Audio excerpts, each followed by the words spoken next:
जय हिंद साथियों, स्वागत है आपका एक बार फिर से द आइडियल हब के इस यूट्यूब चैनल पर। और साथियों, हम लोग प्राचीन इतिहास के चैप्टर नंबर 2 पर चर्चा कर रहे थे। और इस चैप्टर नंबर 2 पर हम लोगों ने कुछ वंश के बारे में देखा, जिसमें से हम लोग अभी जो चर्चा कर रहे हैं वर्तमान में मौर्य वंश। और इस मौर्य वंश में हम लोग तो चंद्रगुप्त मौर्य और फिर बिंदुसार के बारे में पढ़ लिया था। आज हम लोग को जानना है अशोक के बारे में।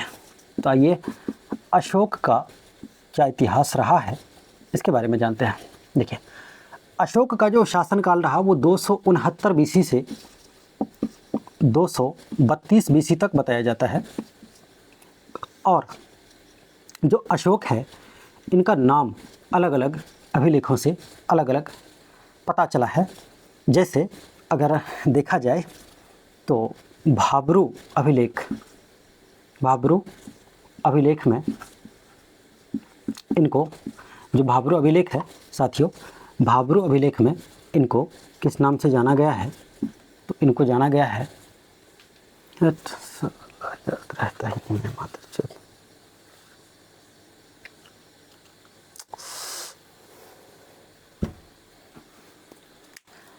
तो भाब्रू अभिलेख में इनको मगधाधिराज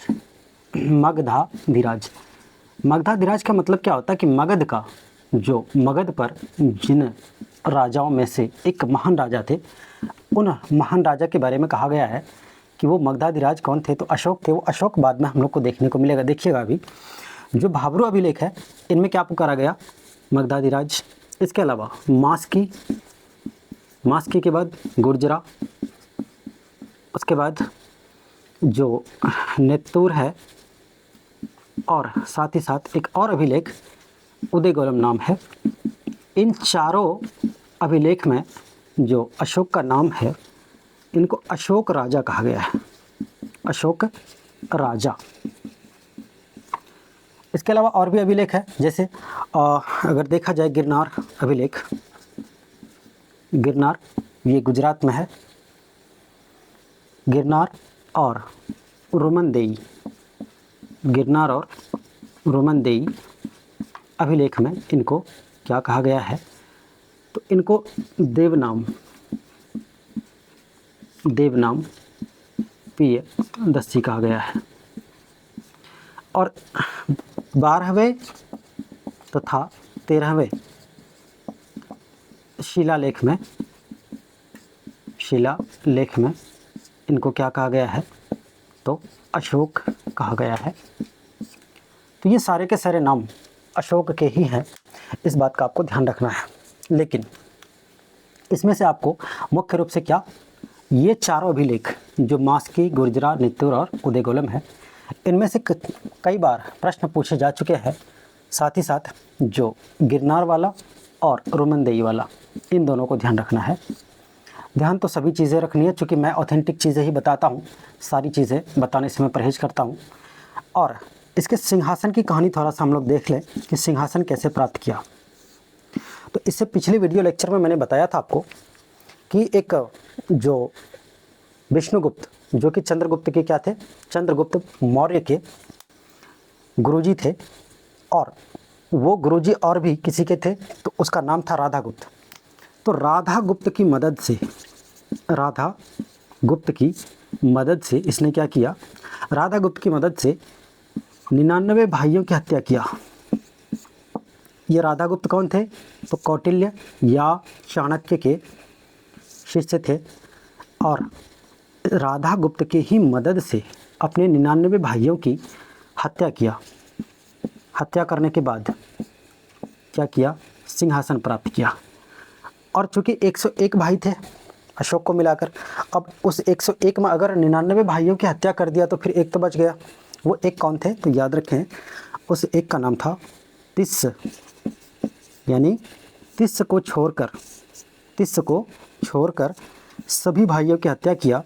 और सभी भाइयों की हत्या करने के बाद सिंहासन प्राप्त किया। वो देखिए, यहाँ से पता चल भी रहा है, चूँकि 273 बीसी में ही मृत्यु हो गई थी किसकी? तो मृत्यु हुई थी किसकी? बिंदुसार की। चंद्रगुप्त के बाद जो अगला शासक बना वो बिंदुसार बना। तो बिंदुसार का जो शासनकाल रहा वो 273 तक रहा, और जब 273 तक शासनकाल रहा तो फिर अशोक जो राजा बना वो 269 में क्यों, 73 में बनना चाहिए।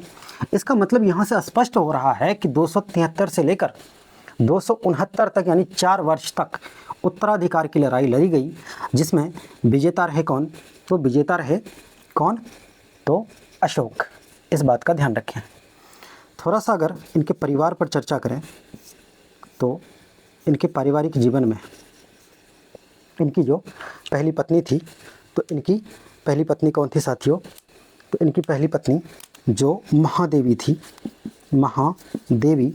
और ये महादेवी क्या थी, उज्जैन की राजकुमारी थी, उज्जैन की राजकुमारी। और मैंने आपको बताया था कि जो उज्जैन है, उज्जैन उस समय क्या था, तो अवंती की जो राजधानी थी वो क्या थी, उज्जैन। उत्तरी अवंती की राजधानी उज्जैन और दक्षिणी अवंती की राजधानी महिष्मती। तो महादेवी जो है उत्तरी शाखा की राजकुमारी थी, और इस महादेवी से ही जन्म हुआ एक पुत्र और एक पुत्री का। एक का नाम था कुणाल, एक का नाम था महेंद्र और दूसरे का नाम था संघमित्रा। संघमित्रा पुत्री थी और जो महेंद्र था ये पुत्र था। बड़ा होने के बाद इन दोनों को क्या किया गया, तो इन दोनों को अशोक ने धर्म प्रचार के लिए कहाँ भेज दिया, तो धर्म प्रचार के लिए इन दोनों को भेजा गया श्रीलंका।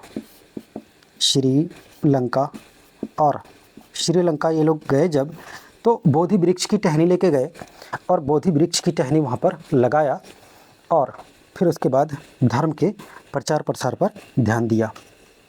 इसके बाद अगर दूसरी पत्नी देखा जाए तो दूसरी पत्नी, इसकी जो दूसरी पत्नी थी वो थी कारुवाकी, और किसी किसी बुक में कौरवाकी भी मिलता है। और ये जो कारुवाकी थी ये कलिंग की राजकुमारी थी। ये वही कलिंग है जिसको तहस नहस किया था कुछ समय पहले, किसने, अशोक ने। और तीसरी पत्नी की अगर बात की जाए तो तीसरी पत्नी ये पद्मा, और इस पद्मा से ही जन्म हुआ किसका, कुणाल का। और इसी कुणाल से जन्म लिया आगे चलकर अशोक के पौत्र दशरथ, जो चंद्रगुप्त मौर्य के ही तरह कुशल थे, लेकिन दशरथ के बाद फिर ऐसा कोई शासक नहीं आया जो इस साम्राज्य को बचाकर रख सका। बहरहाल कुणाल पद्मा के बेटे थे। और इसके अलावा एक और बेटी की जानकारी मिलती है साथियों, इसकी एक और बेटी की जानकारी मिलती है, लेकिन इस बात का खुलासा या क्लियरेंस अब तक नहीं मिल पाया है कि ये जो बेटी थी, ये बेटी आखिर किस माँ की थी। और चूँकि जब माँ ही नहीं पता तो इसलिए इसके बारे में प्रश्न नहीं पूछा जाता है। एक बार फिर से बता दूं, परिवार में महादेवी उज्जैन की राजकुमारी, जिनसे महेंद्र और संघमित्रा का जन्म हुआ। पुत्र का नाम महेंद्र, पुत्री का नाम संघमित्रा, जिनको भेजा गया श्रीलंका धर्म प्रचार के लिए। अच्छा, कौन से धर्म के प्रचार के लिए, तो याद रखें बौद्ध धर्म के प्रचार के लिए, बौद्ध धर्म के प्रचार के लिए। और जब बौद्ध धर्म के प्रचार के लिए भेजा गया तो ऑब्वियस सी बात है वहाँ पर जो धर्म रहा होगा, मतलब अभी जो रहेगा ज़्यादातर बौद्ध धर्म है। और फिर दूसरी पत्नी क्या है, दूसरी पत्नी कौन थी, तो कारुवाकी। ये कौन थी, कलिंग की राजकुमारी। कलिंग युद्ध के बारे में भी हम लोग पढ़ने वाले हैं कुछ ही देर में। और तीसरी पत्नी क्या थी, कौन थी, तो पद्मा। पद्मा से ही किसका जन्म हुआ, कुणाल का, और कुणाल से ही किनका जन्म हुआ, दशरथ का। और एक और बेटे की जानकारी मिलती है, चलिए बता ही देता हूँ। और उस बेटी का नाम था चारुमती। और ये चारुमती की अम्मी का नाम नहीं पता। चलिए आगे बढ़ते साथियों, और देखते हैं कि जब ये क्या हुए, सिंहासनरूढ़ हुए तो उसके बाद अपने जीवन के 8वें वर्ष कलिंग युद्ध लड़ा गया। कलिंग युद्ध, ये जो कलिंग है, ये कलिंग है कहाँ? तो ये कलिंग साथियों ध्यान रखें, वर्तमान में जो उड़ीसा है, उड़ीसा का नाम तो आपने सुना ही होगा, उड़ीसा, और उड़ीसा में कौन सा? दक्षिणी उड़ीसा, दक्षिणी उड़ीसा में ये जगह मौजूद है। और इस कलिंग की जो राजधानी थी वो थी क्या? तोशली या तोशाली, तोशली या तोशाली कलिंग की राजधानी थी। और 261 बीसी में, 261 बीसी में क्या हुआ? तो हाथी प्राप्त करने के लिए, हाथी प्राप्त करने के उद्देश्य से क्या हुआ? युद्ध लड़ा गया। दरअसल क्या था, अशोक ने पत्र भेजा, संदेश भेजा कि जाइए और वहाँ के राजा से कहिए कि वो हमारे साम्राज्य के छत्र छाया में ही क्या करे? अपना शासन चलाए। लेकिन चूँकि वहाँ के राजा भी बहुत ही ज़्यादा पावरफुल थे, तो उन्होंने क्या कह दिया कि नहीं, हमें क्या करना है? अपना शासन खुद चलाना है, संचालित करना है, जिसके वजह से ये युद्ध हुआ था। तो 8वें वर्ष 69 में राजा बने और 61 में युद्ध हुआ। तो 8वें वर्ष में क्या हुआ? तो 8वें वर्ष में लड़ा गया कौन सा युद्ध? तो कलिंग युद्ध। और साथियों उस समय जो कलिंग के राजा थे, कलिंग के राजा थे कौन? महापद्मा,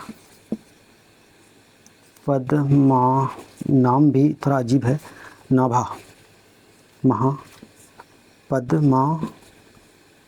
पद्मनाभा, बड़ा गजब का नाम है, महापद्मनाभा नाम थे। और महापद्मनाभा की आखिरकार मृत्यु होती है इस युद्ध में और हाथी की प्राप्ति होती है। लेकिन साथियों यही वो टर्निंग पॉइंट था अशोक के लिए, जब उन्होंने क्या किया? अशोक ने सारे के सारे युद्ध का त्याग किया और युद्ध कौशल का त्याग करके वो धम्म को अपनाया। धम्म का मतलब धर्म होता है, धर्म एक संस्कृत वर्ड है, जबकि उसी का प्राकृतिक वर्ड कौन है? धम्म है। तो चूँकि इसमें होता क्या है, देखिए, लगभग 1.5 लाख लोग, 1.5 लाख जो लोग थे इसमें क्या हुए? इस युद्ध में मारे गए, मतलब मृत्यु प्राप्त हुए। लगभग 2 लाख लोग क्या हुए? 2 लाख घायल हुए। और 4 लाख से भी ज़्यादा, लगभग 4 लाख क्या हो गए? बेघर हो गए, यानी उनके घरों को तहस नहस कर दिया गया, रहने का कोई सहारा नहीं बचा।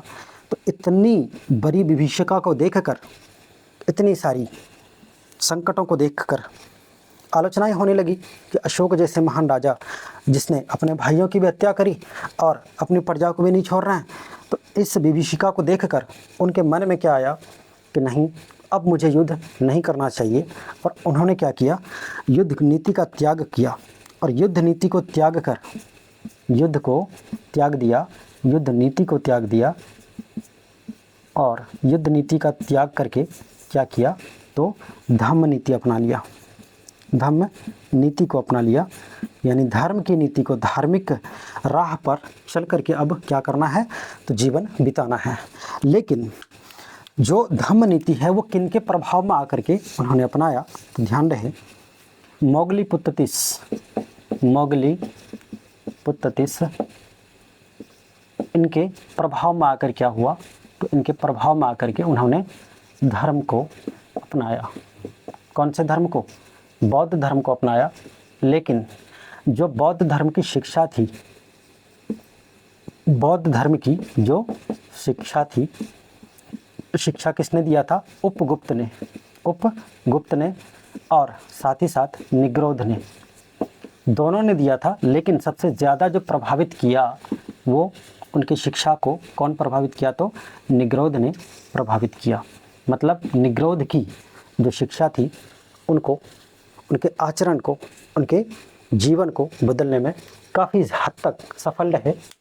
मार्ग में तो चल पड़े थे मोगली पुत्र इसको ही देखकर कि मुझे क्या करना, अब धर्म की राह पर चलना है। लेकिन उस धर्म में क्या कठिनाई है, क्या परेशानी है, उन सब की जो शिक्षा थी वो किन्होंने दिया, तो निग्रोध ने दिया। और ऐसा माना जाता है कि जो निग्रोध है वो सुशीम का ही बेटा था, सुशीम का ही बेटा था, या इसी को कहीं कहीं सुमन भी कहा जाता है, सुशीम या सुमन। सुशीम मैंने आपको बताया था कि सुशीम को ही बिंदुसार ने क्या किया था, उत्तराधिकारी घोषित किया था कि मेरे बाद जो राजा बनेगा, यहाँ का जो शासक बनेगा वो कौन बनेगा, तो सुशीम बनेगा। लेकिन अशोक इस बात को डिनाई करते हैं, नहीं मानते हैं, इनकार चले जाते हैं। और आखिरकार फिर क्या होता है, युद्ध होता है, और उस युद्ध में जीत होती है किसकी, अशोक की। और उसी सुशीम की हत्या करने वाले अशोक को शिक्षा दिया उसी सुशीम के बेटे ने, जिनका नाम था निग्रोध। इस बात का ख्याल रखेंगे आप। तो ये थी क्या, कलिंग युद्ध के बारे में वर्णन।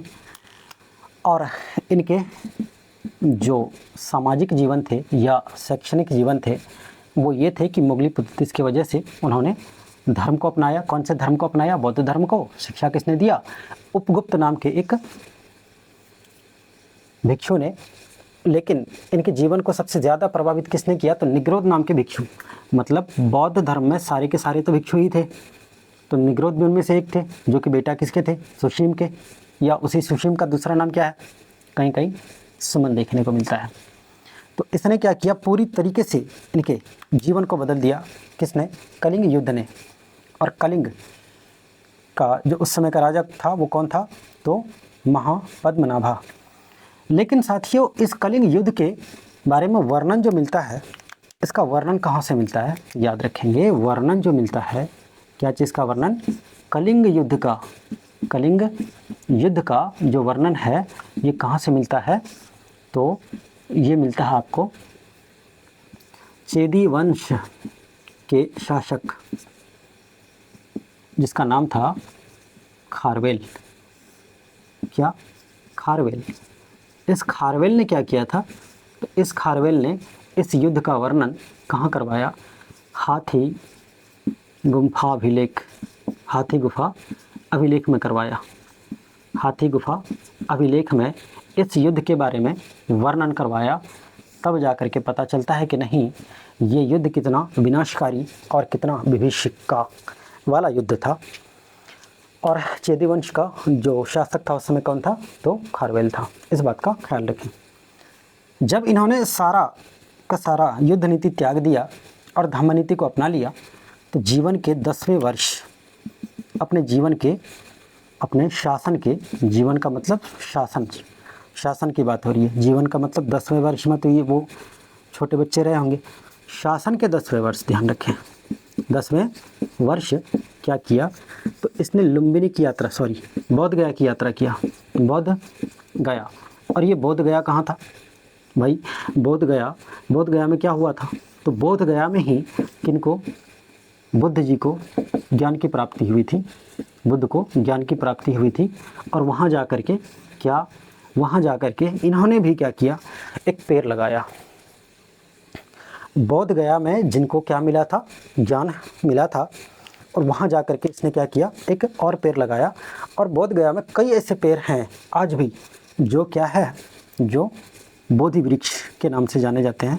उसी बोधि वृक्ष के नीचे क्या मिला था, जो बुद्ध है उनको महाज्ञान की प्राप्ति हुई थी, यानी संबोधन की प्राप्ति हुई थी, अलाइटमेंट की प्राप्ति हुई थी। लेकिन वो पेड़ अभी मौजूद है, ऐसा नहीं है। उसके जो वंशज हैं, मतलब पीढ़ी, कई पीढ़ी के बाद जो पेड़ है वो देखने को मिलता है। और अपने शासन के 20वें वर्ष क्या हुआ था, तो शासन के 20वें वर्ष ये कहाँ की यात्रा किए थे, तो लुम्बिनी की यात्रा किए थे। याद है आपको कि लुम्बिनी क्या था, तो लुम्बिनी क्या था, तो बुद्ध का क्या जन्म स्थल। नेपाल के कपिलवस्तु के लुम्बिनी नामक ग्राम में बुद्ध का जन्म हुआ था। बुद्ध का जन्म नहीं हुआ था बल्कि सिद्धार्थ का जन्म हुआ था, बाद में चलकर वो बुद्ध बने थे। और यहाँ जा कर के यहाँ जा कर के लुम्बिनी की जनता को क्या किया, तो जनता को टैक्स फ्री किया, टैक्स फ्री किया। और टैक्स को घटा करके केवल और केवल कितना रखा, 1/8 भाग, 1/8 भाग, यानी 1 रुपये में से, 1 रुपये में से क्या करना है आपको, 8वां हिस्सा ही देना है। 1 किलो अनाज का 8वां हिस्सा करके एक हिस्सा क्या करना है, वो राज्य के नाम करना है। तो 8वां भाग किया, जबकि ये टैक्स 1/2 था, 1/2 मतलब आधा आधी आपको क्या करना था, देना होता था राज्य को। लेकिन जब अशोक पहुँचे लुम्बिनी तो वहाँ पर इन्होंने क्या किया, जनता से वादा किया और टैक्स फ्री करवाया। टैक्स फ्री ही समझा जाए इसको, 1/8 बहुत ज़्यादा टैक्स नहीं होता, बहुत ही नॉमिनल सा प्राइस होता है। तो जनता के लिए इन्होंने कल्याणकारी कार्य किया। और साथियों आपको ध्यान में रखना है कि इन्होंने कहाँ पर, बराबर की पहाड़ी, ये जो बराबर की पहाड़ी है ये बिहार में है, बराबर की पहाड़ी, बराबर की पहाड़ी, यहाँ पर 3 गुफा, और उस गुफा का नाम क्या क्या है, तो ध्यान रखें आप, कर्ण चौपर, कर्ण चौपर, इसके अलावा एक और गुफा है कर्ण चौपर के बाद, हद यार,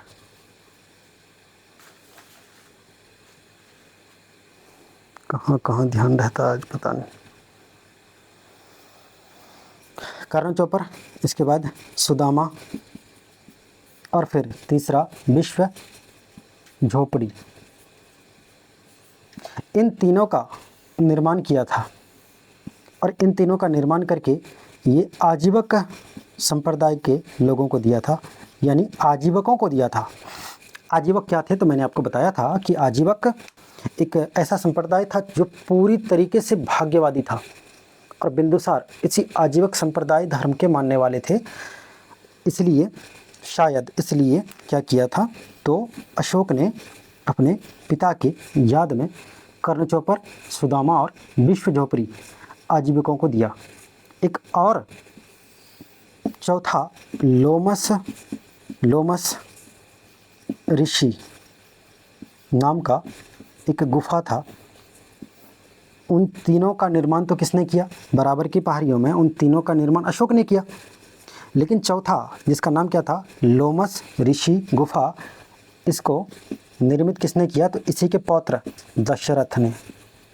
दशरथ इन्हीं के पौत्र रहे, और ये भी क्या किए, चौथा जो गुफा था वो भी किनको दिया गया, तो आजीवक संप्रदाय के लोगों को ही दिया गया। इस बात का ध्यान में रखना है आपको, इस बात का ख्याल रखना है। और साथियों क्या हुआ, 232 ईसा पूर्व, कहाँ लिखूं, 232 ईसा पूर्व में इनका डेथ हो गया। मैं यहीं लिख देता हूँ, 232 BC में इनकी डेथ हो गई। जब इनकी डेथ हुई तो इनकी डेथ होने के बाद ऐसा माना जाता है कि इनके एक पुत्र जिसका नाम था तीवर ने क्या किया, शासन संभाला। लेकिन ज़्यादातर बुक्स में क्या मिलता है, तो इनके एक बेटे जिनका नाम था कुणाल, जो कि पद्मा की क्या थी, पद्मा का बेटा था। पद्मा के बेटे यानी अशोक के और पद्मा के जो बेटे जिसका नाम था कुणाल, उन्होंने क्या किया, इनकी डेथ के बाद जो राजा बने उनका नाम था कुणाल। लेकिन कुणाल के बारे में बहुत ज़्यादा चर्चा नहीं मिलती।